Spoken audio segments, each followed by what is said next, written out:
Okay, so hi everyone. Thanks for joining. This is meeting 53 of CloudNativePG developers meeting. So this is the agenda for today.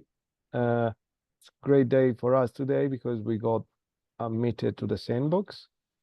So the project is officially being accepted. So we will be contacted by the CNCF team for the onboarding project, and then we will keep everyone updated. But this is definitely, this was one of the reasons why we open sourced the project, and it's been a really, difficult journey, but I think, the best is yet to come, in my opinion. So,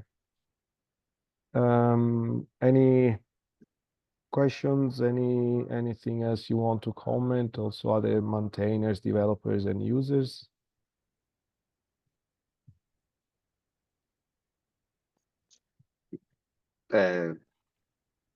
Not me, but it's going to be a really, really nice journey. Yeah. Okay. I will say, yay! Do you have any questions? Where is the party? Maybe for the sake of this recording, can you enlist the benefit of being admitted to the sandbox? Okay. Sandbox. I like So it more basically, the part of the party. so the project will be listed here. As you can imagine, I mean, the endorsement of the CNCF, I mean, this is normally what happens if you start using Kubernetes, you end up in these pages. Okay, so you start and look for software that is in the CNCF. So we are the first database solution, relational database solution to apply to enter the sandbox for at least the last 5 years, if I recall correctly, and the first Postgres engine. And as you know, we are the only operator that is owned by a community. Okay, so definitely there's still stuff to understand. There's still, configurations to maybe understand on the whole stack, like for example the issues that Jeff has been finding. That could depend on the way the system is configured, which we haven't tried. I think this is an opportunity for everyone. Okay, not just as maintainers or as work for EDB, for example. But the major advantages are, for example, we have access to so many services. So we can organize events, for example, endorsed by the CNCF. So Sandbox is just virtual. And oh, sorry, yeah, we don't have the kiosk. Oh yeah, the kiosk is here. Sorry, yeah. So this is just events, marketing.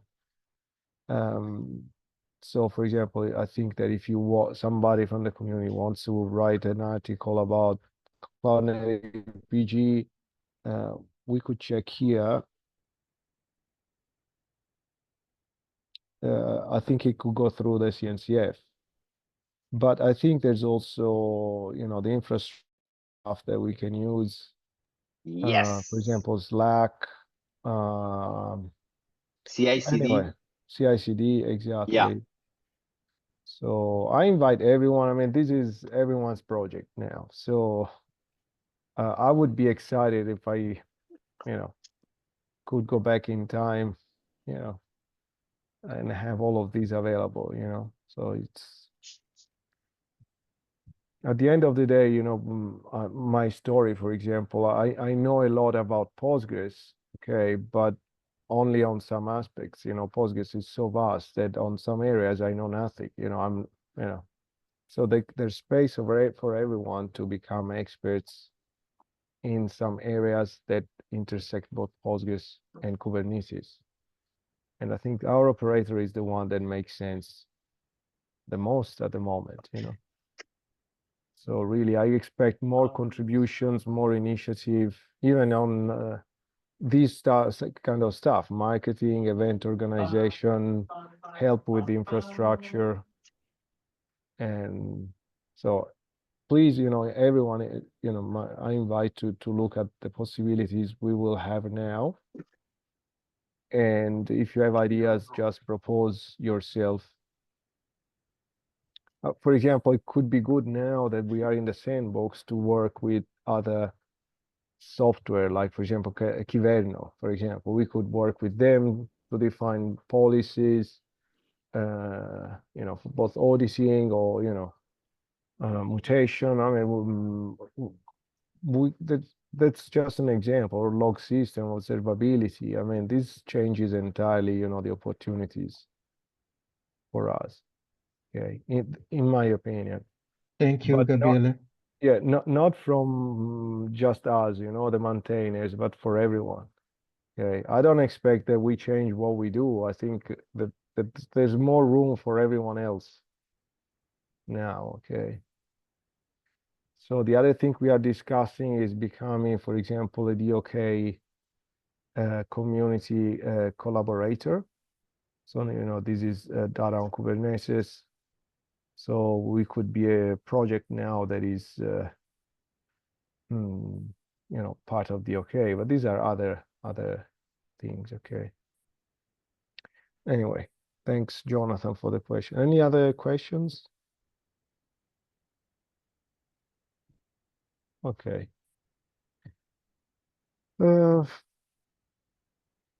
Then the second item is these. I mean, long story short, Jeremy proposed to maintain we have problems with extensions, okay, with our operands. They are immutable.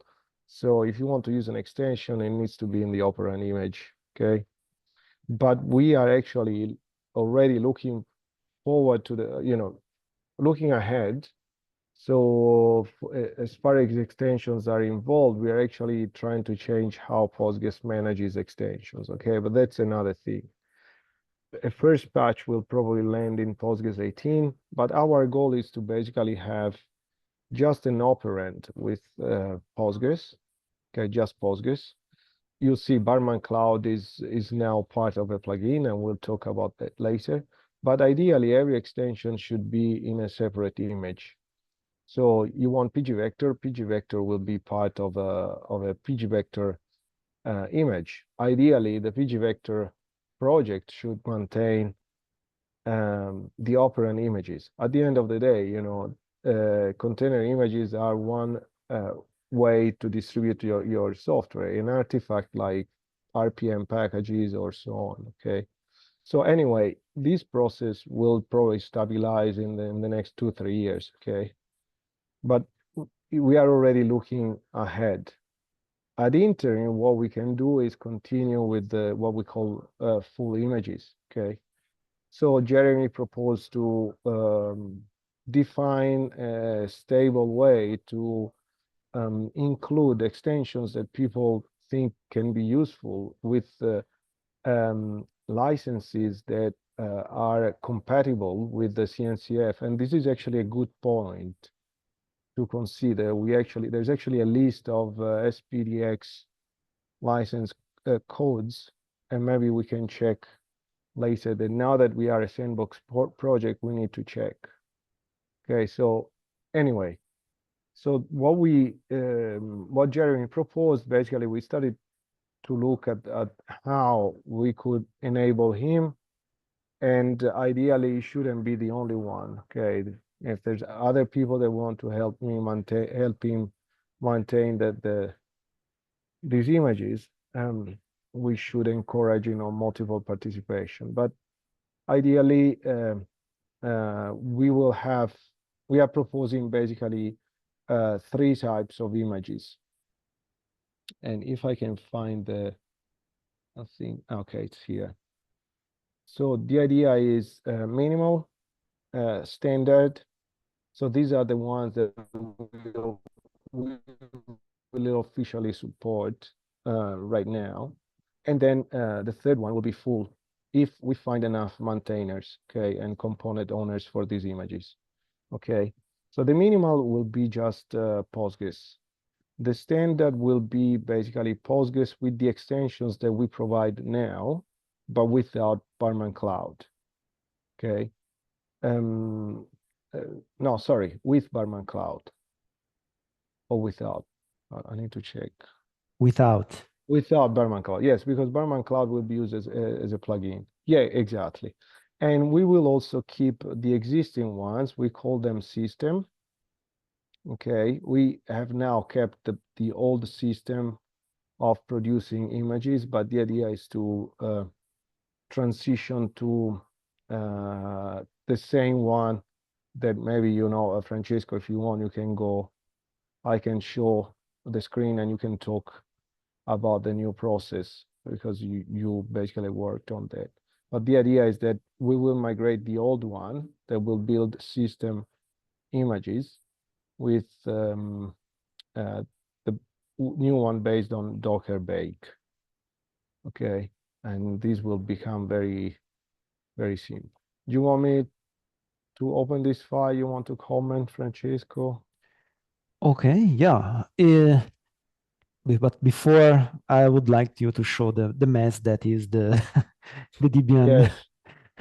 So Debian, there's one folder for each version. Yeah, where we have a template that is used in an update script to create a lot of Docker files for each major Postgres version and Debian release that we support. So that is too much bash and GitHub Actions for my taste, because it's really hard to test new things in that workflow. And So maintain. yes. Yeah, so basically here we wrote down what we thought were the problems. Essentially, nobody had looked into these, you know, to reassess since we open sourced it. And so if you want to know the whole story, it's written here in the ticket that spawned the PR. Yeah. Yeah. So the idea is to use Bake to just have one single Docker file with a few arguments and then define everything in the Bake file. Now, we are not based anymore on the Docker Hub. or Docker Hub Postgres image, but on the Docker Hub Debian ones. Again, both Bullseye or Bookworm, but the Docker file is way simpler than the community Postgres one, because we don't need a lot of the things they install. And so we can have one Docker file with define the minimal, and on top of that, the standard setup, and the Bake file, which defines a matrix of targets that we want to build. So we end up with the Cartesian product of minimal, target, all the versions that we want, all the base images that we want to build on top, and all the platforms that we need. So sort of everything is in here. Yeah, the shy is because I want to add renovate on top. Is not yet there, but I've tested it on my private fork. And so we will add annotations in there. We will have bombs automatically because Docker build X bake can run sift at the end of it. So yeah, one single file, one GitHub action that is simpler than GitHub workflow, actually. The first one, yes. So everything else will disappear, pretty much. Given time. Yes. Eventually. Yeah. Okay. So basically, in the future, we will just consume Postgres minimal images, and with plugins and extensions, we can on the fly use immutable containers, but they will be still immutable with the new approach we are building. To add an extension to an existing cluster without having to rebuild the base image. Again, this will be the future, okay? But at least, you know, we already projected towards that goal, and we already have an ad interim solution with the with the standard image, which if you want to use Barman Cloud, you'll have to switch to the plugin interface, okay? And then ideally, on top of standard, you know, if we find people that want to maintain them and they can help Jeremy, we will have the full one. So for example, PostGIS, I don't know, many other extensions that you think are, and then we leave that to Jeremy and other people that want to join that team to decide how, what, and when. Okay. But the good thing of this approach is that, for example, when a new minor version of Postgres is out that day, we can provide finally the images, because otherwise we had to wait on Docker app. Comments, Which feedback? take a lot of time, by the way, because it's a manual process.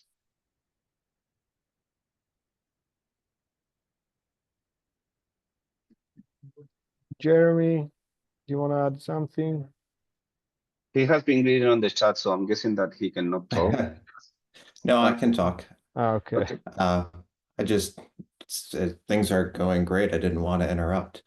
I did say one thing in the chat that I'll mention here too. I'll send an email within the next, maybe this weekend or next week, about removing LLVM from the core package. I'm hopeful that we'll see how the packagers respond, but I'm kind of hopeful that maybe that seems like something that we should be able to do.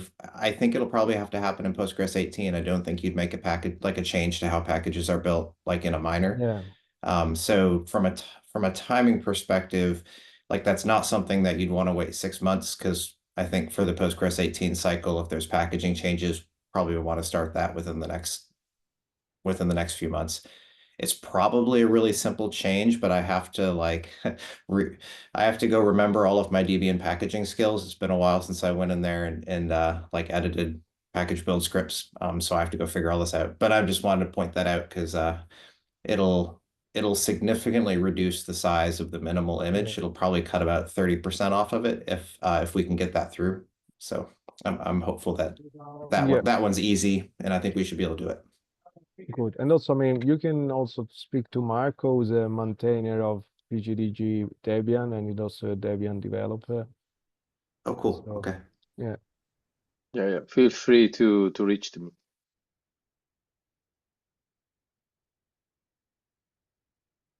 Anyway, there's Can- there's this PR. Mark, can you ping or just put a message in so I know exactly which one you are? There's a lot of people on the call, and I don't know if we've met Marco before one-to-one. Thank you. It's this guy here. Okay, thanks. This is when he was younger, but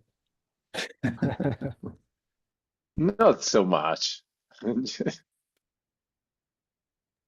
anyway.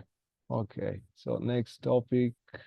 Okay, yeah, Barman Cloud. So the idea is we've got this new plugin So we are actually suggest, so it won't happen in the next release, but we're now trying to prepare new adopters to start using this plugin instead of the Barman Cloud native implementation in the operator, okay, which we are planning to remove it. So at some point we will remove the Barman Cloud code from the operator, and as you saw in these images, we will also remove Barman Cloud from the standard image, okay. Okay, and if you want to use Barman Cloud until we remove it from the operator, you can keep using the system images, which we will be. And also basically, because we have the aliases, we will maintain the aliases, which at some stage we will remove. But basically, I don't expect any change in the way you're using images. Okay, then I think we also need to improve the image catalogs and make image catalogs the standard way to deploy Postgres, because they can be tied to images with shards and also in the future extensions. Okay, so anyway, so what we are trying to do probably from 126, you will start seeing that if you want to use Barman Cloud object stores for continuous backup and recovery, we suggest to switch to the plugin implementation. Okay, and already Francesco changed the test for the plugin to use the minimal image. Okay, so instead of using the current one, we are already using the minimal images, and then the plugin will install in a separate container that runs as a sidecar the Barman Cloud image. Okay, so also from the security point of view, distribution, this is much better, because you know, Barman Cloud plugin will be independent. If there's a new release, it will be done independently, and so on.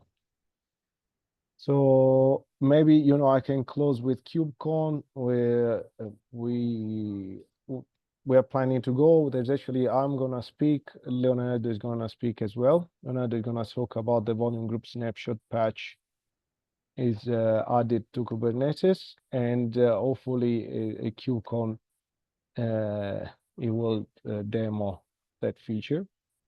And definitely for Atlanta, we should have a kiosk, and I'll try and see if we can get one for land. Anyway, Jeff,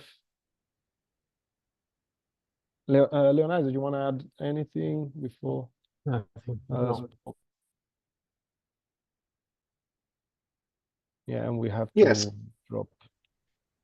So yeah, Jeff, up to that's up to you. We will leave in, Leonardo and I will leave in 5 minutes. I'll shut down the video and I'll leave the recording. So thanks everyone. Thank you. Have a Ciao. safe trip. Safe trip. Bye. Congratulations cheese. again. Send some cheese. Thank you. Thank you. Bring cheese Yes. Bye. Ciao. and chocolate. they are going to the PG Days turn, so they are also with just some cheese and chocolate. Awesome. Okay, who's continues sharing the screen, because we need to talk about everything. Can I can try to share. I don't know if it's working for me. Let me see.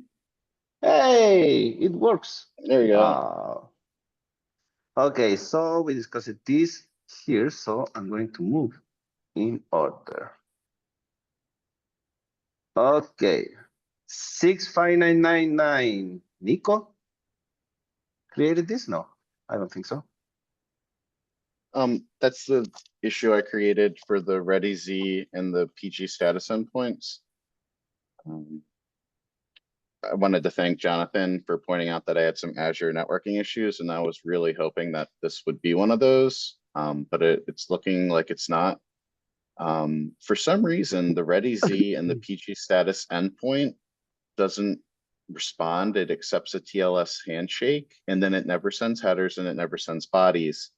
Looking through the GitHub issues, I see other people running into it.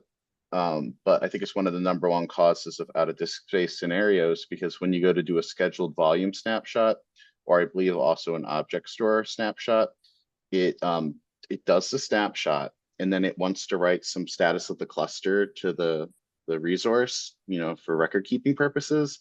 And then that part fails, and then it leaves the wall slot indefinitely.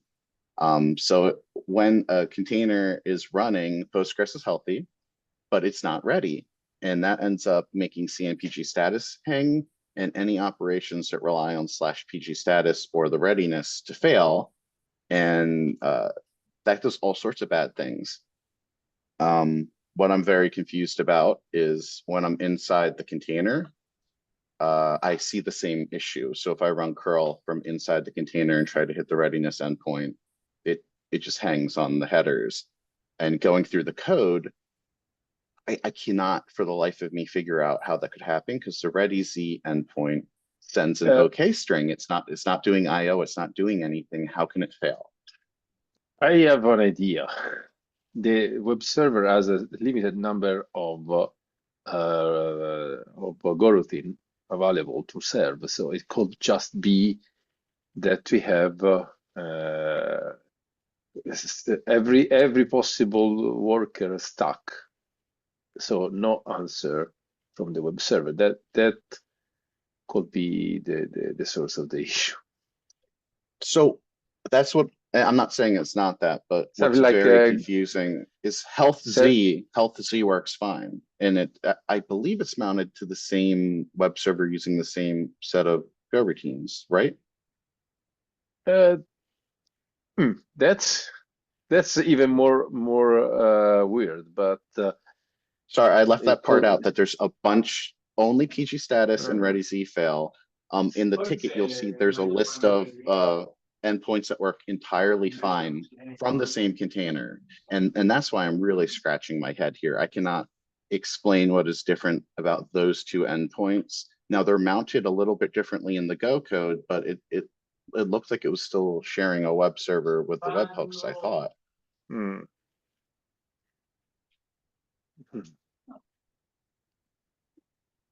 That's really weird.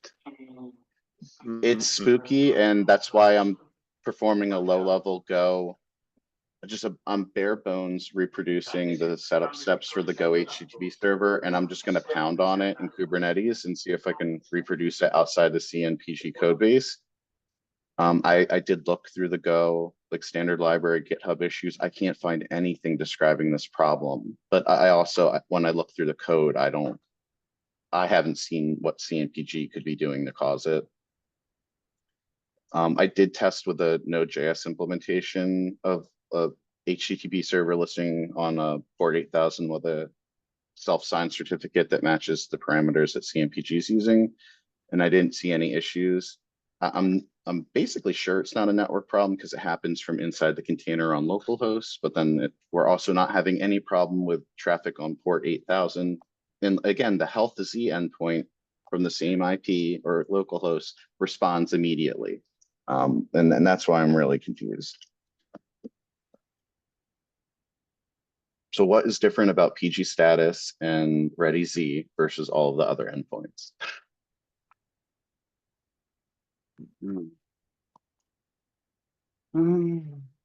This will require a lot of debugging.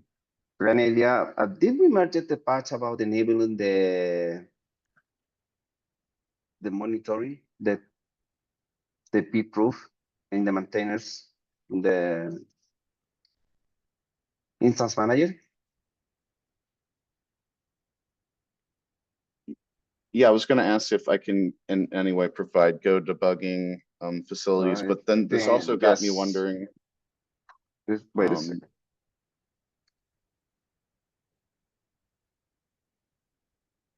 Yes, this one will enable the pprof, so you will actually able to see the Go routines going on top and something getting stuck in the instance manager inside the cluster. So probably this could be a good start to debug that specific issue. Do I need to turn that on, or is it already on? Yeah, for sure you need to turn it on. The enabling debugging stuff is not something like standard, but basically, no, this one is not for this. This one is for the controller.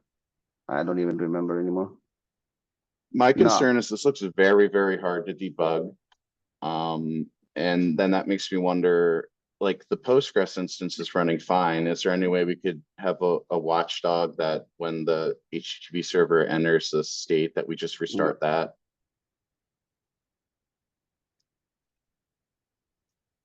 What do you mean?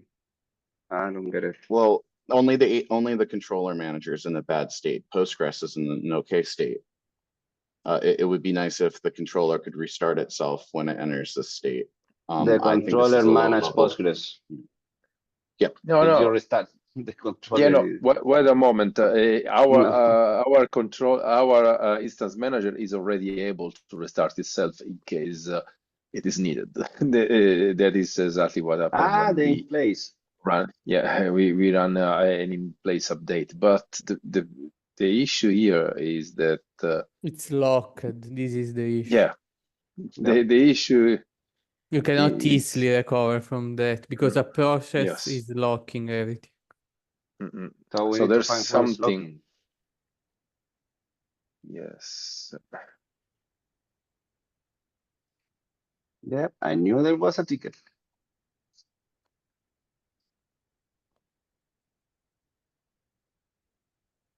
Okay, we don't have a TP-Pro from the instance manager yet. That will have to probably debug what is going on into the instance manager and he's getting locked or anything. Yeah, But what I could if say it's is that responding on, go ahead. what I could say is that the liveness probe is just executing PGs ready on the container, while the other one is trying to connect to Postgres. So something could be, for example, we could have exhausted the connection available to connect to Postgres. That could But is ReadyZ just, but ReadyZ just sends the OK string. Health Z, Yes. I thought was the one that checks PG ready. Okay. What the live do is try to see if Postgres is up using PGs ready. Okay. And that is something that happens outside our operator. In the readiness probe, try to query some data from Postgres. And to do that, it needs to use one of the connections that we have available. We have a little pooler inside and has a limited number of available connections. If we leaked all the connection, basically it could remain stuck forever. So that could be the issue. We could try to raise the number of the connection and try to see if the problem arises in the same way, or it happened after more time. That could be a good indication that we have exhausted the connections. But I don't recall if ReadyZ actually queries the database, Marco. No, it doesn't do anything. ReadyZ only sends the OK string. I just pasted the code to the channel. Okay, in fact, I was recalling something like that. I think it's the web server not handling the request at all at this point. No, but the web server does accept the request. Wait a moment. I don't think that is the web server of the instance manager. That is the web server of the operator. And that works is very easy, but you need to look in a different place. This is in controller. This is in controller.go under command manager controller.go. No. Let me pass to the right place.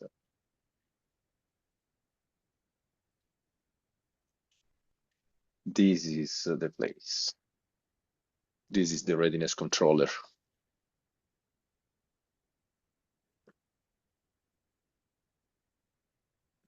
No, this is the liveness. Sorry, the readiness is near here. Few But lines. then what code am I looking at inside the controller?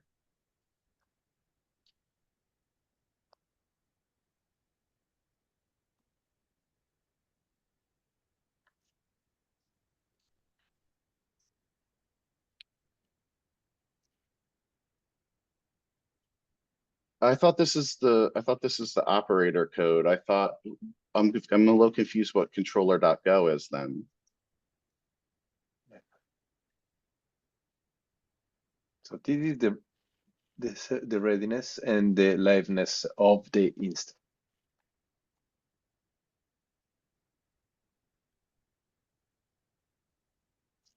And the readiness is using a connection to the database. So remote.go is the one that's running inside the Postgres pod and Yes, responding to the Postgres readiness checks. yes. This is good to know. And the readiness check involves like a health check, end-to-end health check inside the database. That's interesting.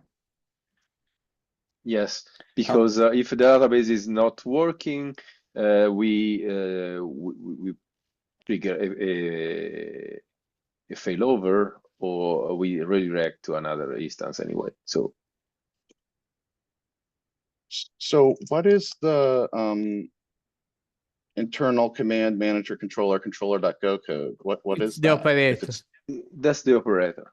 Yeah, because our operator is in reality two operators. There's one that is the instance controller, and the other is the main operator that creates the cluster and does all the things. So All right, then I retract my statement about that being a simple string. You have to understand, when I thought this was a simple string, Yeah. the behavior I was seeing was absolutely insane. Yeah, this makes, well, it doesn't. So one thought, Jeff, I don't know. I don't know how much tracing we have, but like you could, this is kind of simple, but like just turn on like log minimum durations and just tell Postgres to log everything, all the queries that are hitting it. Well, did you guys say though, it's supposed to already log all queries that come from this? Like, do you tell Postgres to just log everything? Like, could you just look in the sort of the logs from the pod basically and see the queries and at least check if you even see a query coming through from the health check?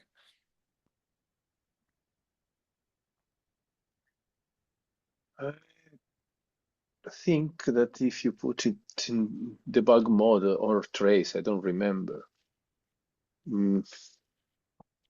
I was thinking it's just setting the Postgres Yeah, it's in parameter trace. like So log minimum duration to if 0. no, okay, we should have that timeout everywhere, but yeah, I think it must be some path that is not covered because that symptom looks like that. Oh. And if you set the log to trace, you should see every single invocation of the liveness and readiness probe in the logs.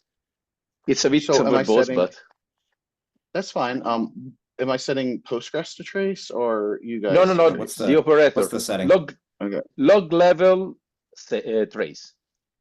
In the log level main, equals trace. I'm gonna set that in the end, like where I would set no. other... In the cluster CR. In the cluster CR, spec log level trace. Okay. Now what's confusing here, okay, so then I'll be able to see liveness probe succeeding. Unless I had it in debug mode, I wouldn't even see the liveness probe failing. So it sounds like what I need to do is raise the log level for sure. All right, thanks. I was looking at the And can that be set for just one Postgres cluster, or does it have to be set like for the operator and it's going to trace all databases that operator is managing? It is the per cluster. So you set in the cluster CR, and the operator has its own setting on the command line. So if you want to put the operator in trace mode, you need to change the deployment. If you need to trace what happened inside the single cluster, you can do just changing the cluster resource. Yeah.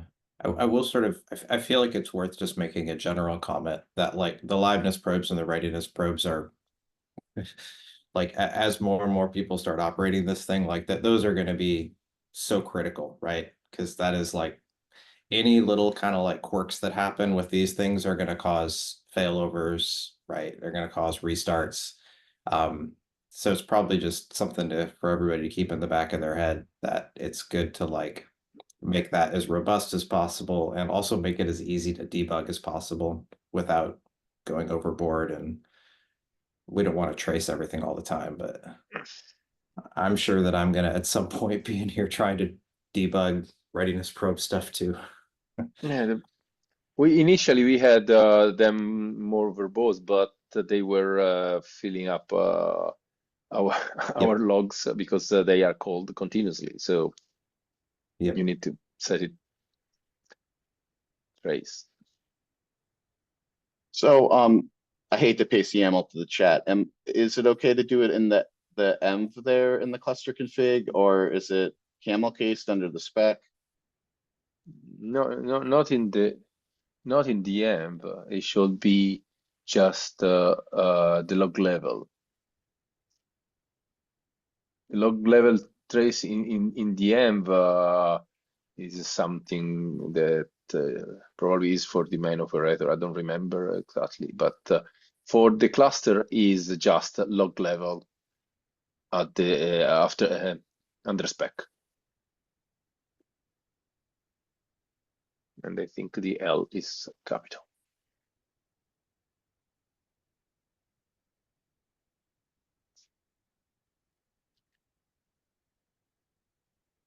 Thank you.